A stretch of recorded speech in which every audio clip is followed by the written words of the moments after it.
औज़ुबिल्लाहिमिनश्शैतानिर्रजीम बिस्मिल्लाहिर्रहमानिर्रहीम अस्सलाम वालेकुम वरहमतुल्लाहि वबरकातुहू। मैं हूँ सैयद अखलाक हुसैन शाह और आप देख रहे हैं रूहानी इलाज पंटू। आंखों का हर मर्ज से शिफायाबी का इलाज। जिनकी नज़र कमज़ोर है, आंखें दर्द होती है, आंखों में पर्दा आ गया है, यानी मोतिया पड़ गया हो, आशूब चश्म यानी आंखें दुखती हो, दूर या पास की नज़र कमज़ोर हो रही हो या हो चुकी हो, या कोई भी नज़र का मसला है, तो आपने आयतुल कुर्सी को हर नमाज के बाद 3 मरतबा पढ़ना है। और जब तीसरी मरतबा पढ़े तो नीचे जो आयत बताई है उसको 11 मरतबा पढ़ना है।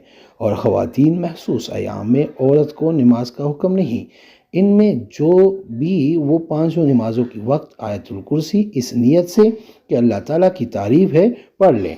और जब इस आयत जितनी लिखी है पर पहुँचे तो वला यउद्दुहु हिफ्ज़ुहुमा, दोनों हाथों की उंगलियां आंखों पर रखकर इस कलमा को 11 बार कहें, फिर दोनों हाथों की उंगलियों पर दम करके आंखों पर फेर ले। इंशाअल्लाह अज़्ज़वजल शिफा मिलेगी। ऐनक इंशाअल्लाह दिनों में उतर जाएगी। वीडियो में बढ़ने से पहले अगर अभी तक आपने हमारे चैनल को सब्सक्राइब नहीं किया तो बराए मेहरबानी हमारे चैनल को सब्सक्राइब करें और बेल आइकन को क्लिक करें ताकि हमारी हर नई आने वाली वीडियो की नोटिफिकेशन आपको मिल सके।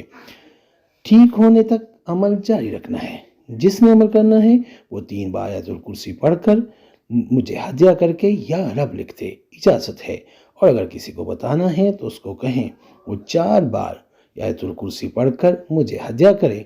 उसके बाद आप कमेंट में या अल्लाह लिख देना, उनको भी इजाज़त मिल जाएगी। इस्तिखारा फ़ी सबीलिल्लाह करने के लिए आप हमसे रब्ता कर सकते हैं। रब्ते का तरीका ये है कि अपना नाम, अपनी वालिदा का नाम कमेंट में लिखें और जिस मकसद के लिए इस्तिखारा करना चाहते हैं वो भी लाज़िम मेंशन करें। इंशाअल्लाह 24 घंटे के अंदर हम इस्तिखारा करके आपसे रब्ता करेंगे। अगर कोई मसला हुआ तो हम रहनुमाई भी करेंगे फ़ी सबीलिल्लाह।